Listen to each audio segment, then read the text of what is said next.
"15 years ago, only a handful of international companies ever relocated to Costa Rica. But now there are more than 500 multinational companies in Costa Rica, and all of them are competing for housing for their expats in the same western area of the capital, San Jose.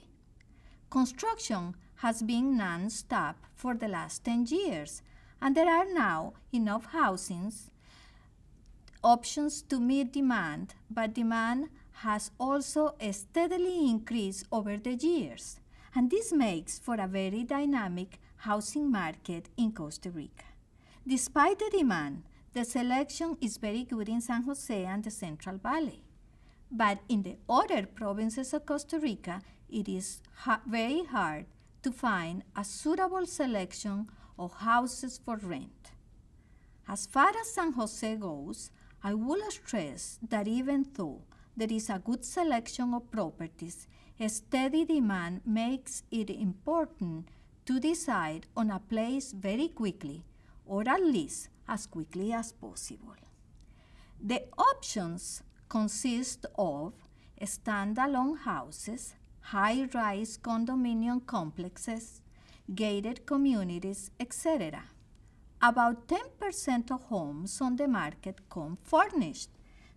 Commuting times are reasonable from those homes to most of the businesses in the western part of the city. Unfurnished housing comes only with lamps, or sometimes curtains or other window coverings, and the public services are also included. No electrical appliances are included in unfurnished houses, and not all landlords allow pets in rental units. Prices for rental units are not as negotiable as expats and multinational companies would like them to be. Because in a market with so much demand, landlords have no doubt that their unit will be rented very quickly and at the asking price. As for the length of the lease, by law, it is 3 years. But most landlords will negotiate a diplomatic type clause that states that the lease is for 1 year, renewable up to 3 years. There is a security deposit that equals 1 month's rent, and the remainder is paid monthly. It can be very difficult to get needed repairs done. Providers and repair crews are often late or they fail to appear at all.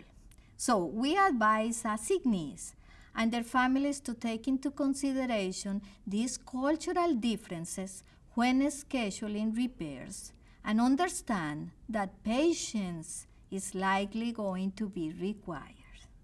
Also, we strongly recommend calling on a trusted local provider to handle the coordination of repairs and interactions with local workers. Costa Ricans require respectful interactions and will just as soon not work as be, in their way, disrespected. Frustration between parties who are unfamiliar with each other's way might lead to unpleasantness, so it's best to try and avoid that.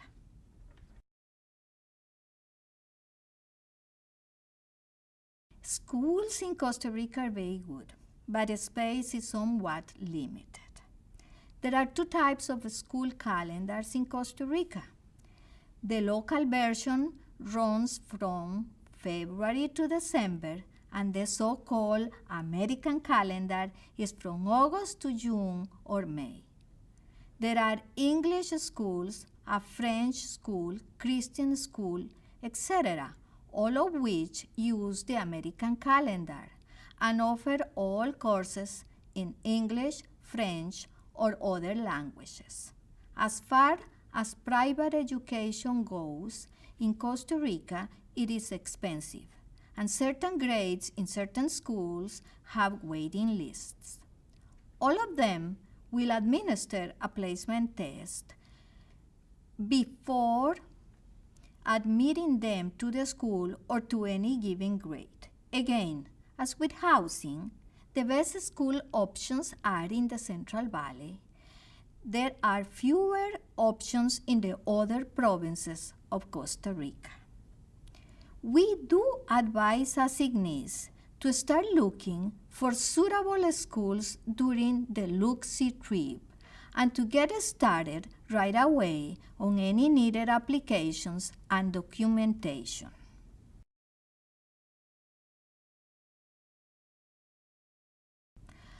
Public transportation in Costa Rica is not recommended for expats. It is better to use taxi cabs or to rent, lease, or buy a car. But overall, we don't really recommend a car and driver unless the assignee doesn't want to drive at all.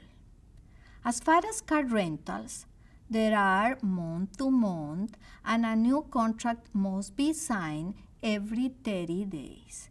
Leasing a car is more useful for longer periods of time, and those contracts have to be renewed when they expire.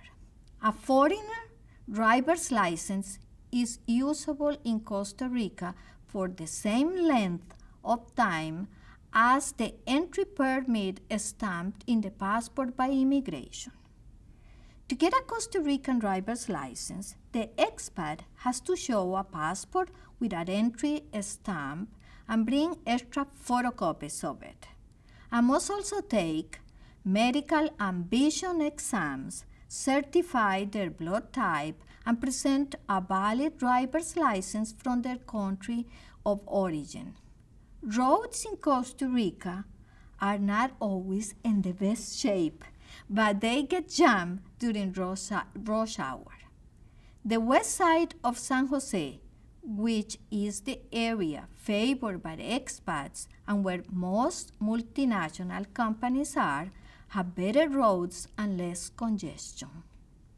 Street signs are in the internationally accepted colors and shapes, as far as stop signs, yield signs, railroad signs, hotel and restaurant signs, etc. So it is easy for foreigners to follow them even if they don't speak Spanish.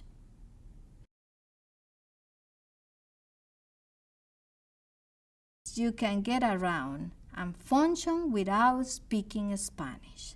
Learning English is mandatory in Costa Rica, so most Costa Ricans can speak and understand basic English.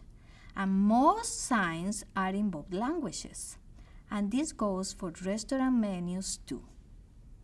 Still though, we encourage expats to learn Spanish, at least start taking Spanish lessons as soon as they arrive in country, if not before. It's important to know the language, and knowing it will help you avoid cultural shock and learn the culture and just overall make for a more positive experience.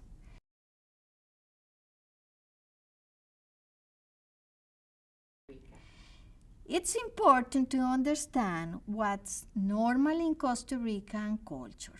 Personal styles that might be considered normal in other countries might be considered rude in Costa Rica, and rudeness of any kind is frowned upon there.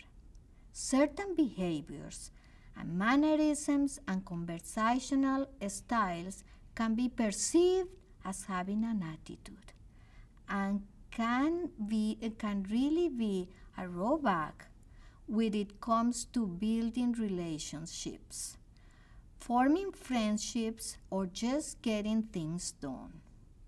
Other thing, Costa Ricans have a different sense of timing and most of the rest of the world.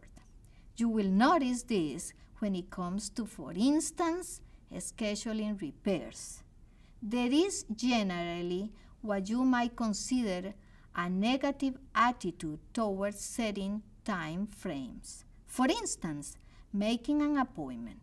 Appointments seem to have flexible starting times according to Costa Ricans, and they are always late. Costa Ricans avoid confrontation at all costs. Confrontations or confrontational attitudes are offensive to them. You must understand this, especially in business situations. Quietly, honestly, Costa Ricans will typically prefer to lose a job altogether rather than defend their position or get into a confrontation. Formal dressing for business is a must. I mean, with a suit, sometimes it is important for men to wear a tie. Okay, no jeans will be allowed. You probably will have to have high heels and a suit. And if you are dressed in a dress, it has to be also with a type of a coat or something. Not particularly like if you are out in the street. Even if the weather is sometimes very nice and allows for having a more relaxed type of dressing, for business it's mandatory to be well dressed.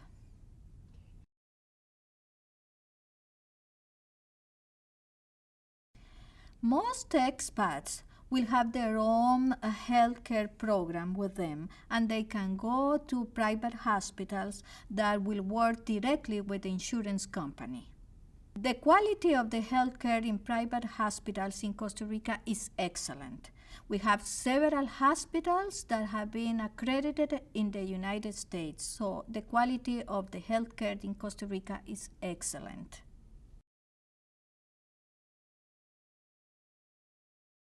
They love the weather, they love the nature, they love the food. There is the beaches, the volcanoes, and they really love, and they love the way the Costa Ricans are.